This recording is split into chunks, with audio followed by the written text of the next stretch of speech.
జై తెలంగాణ, జై తెలంగాణ, జై తెలంగాణ. జై తెలంగాణ. అవుట్సోర్సింగ్ ఉద్యోగులు వెంటనే, అవుట్సోర్సింగ్ ఉద్యోగులు వెంటనే చేయాలి, ఏజెన్సీ వ్యవస్థను వెంటనే రద్దు చేయాలి.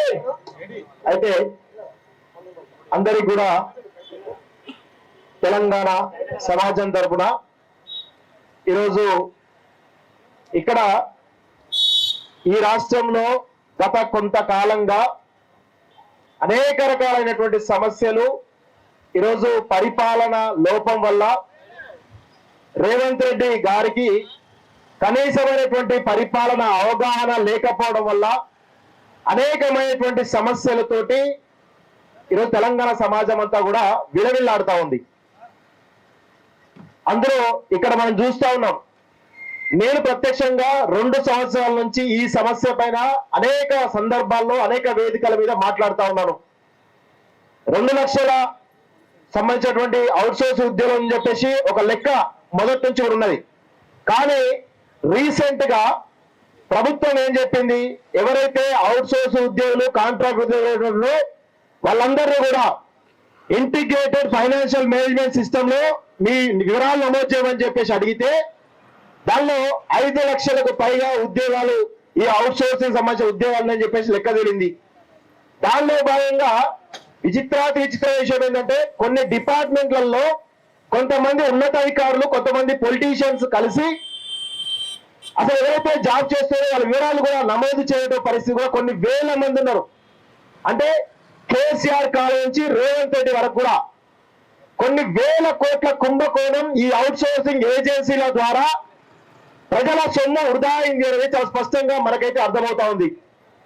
ఈరోజు కేసీఆర్ ను కాదని, కేసీఆర్ అనే దుర్మార్గుడిని కాదని మనం రేవంత్ రెడ్డి తెచ్చుకుంటే పొలంలో నుంచి పొయ్యిలో పడ్డట్లేదు తెలంగాణ పరిస్థితి. అంటే ఎంత దారుణంగా తయారైందంటే కేసీఆర్ దుర్మార్గుడు, కేసీఆర్ తోపిడిదారుడు అనుకుంటే కేసీఆర్ ను మించిన తోపిడిదారుడు, కేసీఆర్ ను మించిన దుర్మార్గుడు రేవంత్ రెడ్డి తయారైండు.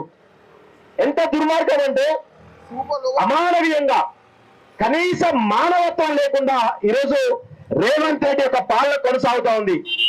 ఎన్ని సమస్యలు తెలంగాణ ఈ వారం రోజుల నుంచి నాగర్ కర్నూలులో ఒక చిన్న పాప చనిపోతే కనీసమైనటువంటి చర్యలు లేవు.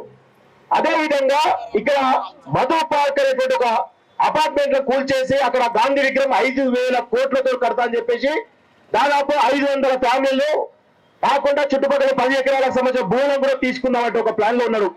నిన్నటికైనా ఖమ్మంలో వెలుగుమట్లలో భూదాన్ భూములు 100 గజాల ప్లేస్ లో కట్టుకున్నారు. అది కూడా భూదాన్ ఇచ్చినటువంటి ప్రొసీడింగ్స్ ప్రకారం న్యాయపరంగా కట్టుకుంటే వాళ్ళను నిర్దాక్ష్యంగా కట్టు బట్టలతోటి ఆ కూలీ బతుకులన్నింటి కూడా రోడ్డు పాలు చేసి 4 రోజులుగా తిండి పెట్టకుండా దుర్మార్గం చేస్తా ఉన్నారు. ఈ రోజు ఇక్కడ చూస్తా ఉన్నాం, అవుట్సోర్సింగ్ ఉద్యోగులు ఇంతమంది గత 2 సంవత్సరాల నుంచి మాకు సరైన జీతాలు ఇవ్వండి, మా పిల్లల్ని చదువుకోవడానికి కనీసమైనటువంటి స్కూల్ చదువుకోవాలంటే జీతాలు సరిగ్గా రావాలి, మాకు కనీసమైతే రెంట్లు కట్టుకోవడం కూడా మా జీతం సరిపోతుందని చెప్పేసి 2-3 సంవత్సరాలుగా అనేక రకాలుగా కొట్లాడుతూ ఉంటే ఈరోజు వాళ్ళు ఉద్యమాలు ఇంకా తీవ్రతరం చేసే భాగంలో భిక్షాటన చేస్తా ఉన్నారు, అర్ధనగ్న ప్రవేశం చేస్తా ఉన్నారు. ఈరోజు గాంధీ మార్గంలో చేస్తా ఉంటే ఇక్కడ చూస్తున్నాం కదా, పోలీస్ డిపార్ట్మెంట్ అంతా మిమ్మల్ని కట్టేసే ప్రయత్నం చేస్తా ఉన్నారు. ఇక్కడ ఎంతమంది వీళ్ళని కట్టేసేటువంటి ప్రయత్నం చేస్తున్నారంటే ఎంత దుర్మార్గంగా, ఎంత కర్కశంగా, ఎంత కర్కోటకంగా ఈ యొక్క ప్రభుత్వం వ్యవహరిస్తుందో అందరం అర్థం చేసుకోవాలి. ఎంత దుర్మార్గం అండి. ఏజెన్సీల ద్వారా మనకు వచ్చేటువంటి జీతం కంటే కూడా బేసిక్ జీతం 15,000 వస్తే మనకు వచ్చేటువంటి జీతం 13,000 రూపాయలు. జనరల్ గా ప్రభుత్వ ఉద్యోగి ఎవరైనా ఉంటే బేసిక్ జీతం 15,000 వస్తే వాడికి వచ్చేటువంటి జీతం 40,000, 50,000 వస్తుంది. కానీ విచిత్రం ఏంటంటే అసలు జీతం బేసిక్ జీతం నుంచి ఎక్కువ రావాలన్నా తక్కువ వస్తా ఉంది. ఇంత దుర్మార్గమైన పరిస్థితి అవుతా ఉంది. ఇంకొక విషయం ఏంటంటే 5-6 నెలలుగా ఈ అవుట్ సోర్సింగ్ ఉద్యోగులందరికీ కూడా జీతాలు రాక మొన్న సూర్యాపేటలో ఒక అవుట్ సోర్స్ ఉద్యోగి ఆత్మహత్య చేసుకున్నాడు. ఇలాంటి సంఘటనలు చాలా ఉన్నాయి. అంటే అప్రపాలై ఆ కుటుంబాన్ని పోషించుకోలేక, పిల్లల్ని చదివించుకోలేక, భార్యకు సరైన తిండి పెట్టలేక ఎంత ఇబ్బందికరమైన పరిస్థితులు ఉంటా ఉంటే కనీసంగా ఆ రోజు రేవంత్ రెడ్డి ఇచ్చేటువంటి హామీ కదా, మీరు మాకు ఓట్లేయండి, మీరు మాకు ఓట్లు వేపియండి, తద్వారా మేము అధికారులకు వస్తాం, అధికారులకు వచ్చిన వెంటనే ఈ అవుట్ సోర్స్ వచ్చేటువంటి ఉద్యోగ సమస్యల పరిష్కారం చేస్తామని చెప్పేసి మేనిఫెస్టో చెప్పిండు, అనేకమైనటువంటి బహిరంగ సభల్లో కూడా చెప్పినటువంటి విషయం మనందరూ కూడా తెలుసు కదా. మరి అధికారంలోకి వచ్చేదాకా ఒకలాగా వచ్చేటువంటి రేవంత్ రెడ్డి అధికారంలోకి వచ్చి సీఎం అయిన తర్వాత ఈరోజు ఈ పేద ప్రజలు మర్చిపోయిండు, ఆ బడుగు బలహీన వర్గాలు మర్చిపోయిండు, అందరినీ మర్చిపోయి కేవలం డబ్బుల మూటలను ఈరోజు పేద ప్రజల రక్త మాంసాలను పిప్పి పీల్చేసి ఈరోజు ఆ డబ్బులను రాహుల్ గాంధీకి పంపుతా ఉన్నాడు. ఇంత దుర్మార్గమైనటువంటి పరిస్థితులు ఎక్కడ జుల్లు. కేవలం తెలంగాణను తోచుకొని ఈ తెలంగాణ డబ్బులతోటి రేవంత్ రెడ్డి పూర్తిగా రాహుల్ గాంధీని ఐశ్వర్యవంతుడిగా చేసేందుకు ప్లాన్ చేస్తా ఉన్నాడు. ఈ డబ్బులన్నింటి కూడా దేశవ్యాప్తంగా ఎన్నికల్లో ఖర్చు చేయడానికి ప్రయత్నం చేస్తా ఉన్నారు. ఇదందరూ కూడా గమనించాలి. రేవంత్ రెడ్డి చేస్తున్నటువంటి మోసం అంతా ఇంత కాదు, ప్రతి ఒక్కరిని కూడా మోసం చేస్తా ఉన్నాడు. ప్రతి వారిని తెలంగాణలో ఉన్న వనరులను ఏవైతే కేసీఆర్ దోచుకోగా మిగిలిన వనరులన్నింటి కూడా దోచుకొని కేసీఆర్ బొక్కలు మిగిలిచ్చాడు. ఆ బొక్కలను కూడా వదిలిపెట్టకుండా ఈ దుర్మార్గందరూ కూడా చాలా దుర్మార్గంగా కర్కశంగా దోచుకొని తెలంగాణ సర్వనాశం చేసే విధంగా వీళ్ళందరూ కూడా తెలంగాణ సమాజం యొక్క రక్తాన్ని తాగుతారు ఈ దుర్మార్గులంతా కూడా. దయచేసి ప్రజలందరూ కూడా గమనించాలి. మనం చేయబోయేటువంటి భవిష్యత్తు రాజకీయాలు ఖచ్చితంగా మీరందరూ చుట్టూ తిరగాలి.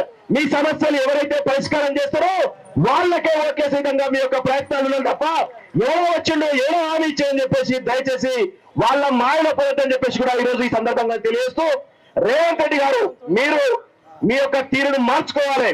మీ తీరును మార్చుకోకపోతే ప్రజలు కేసీఆర్ ను ఏ విధంగానైతే ఫామ్ హౌస్ లో పడుకోబెట్టిండో అంతకంటే దారుణంగా మీకు ఆ శాస్తి తప్పదనే విషయంలో గుర్తిస్తాను రేవంత్ రెడ్డి గారికి. ఎంత దుర్మార్గం. ఒక చిన్న సంఘటన మిత్రులారా, ఖమ్మంలో ఆ వెలుగుమట్లలో మీ అందరూ చూసే ఉంటారు.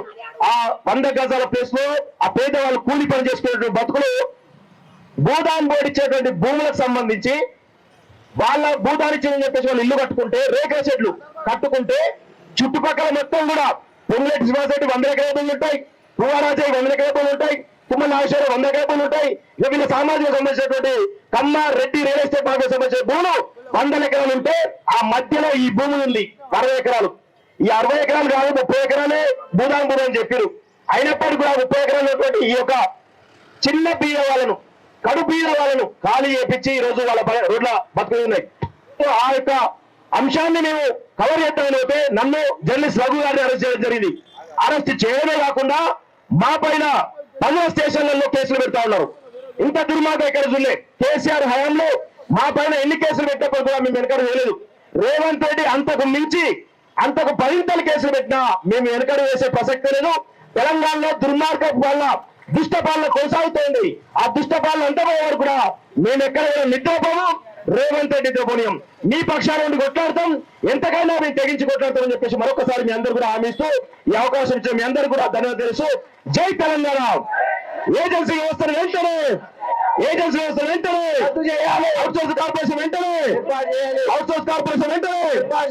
జై Telangana. Thank you very much.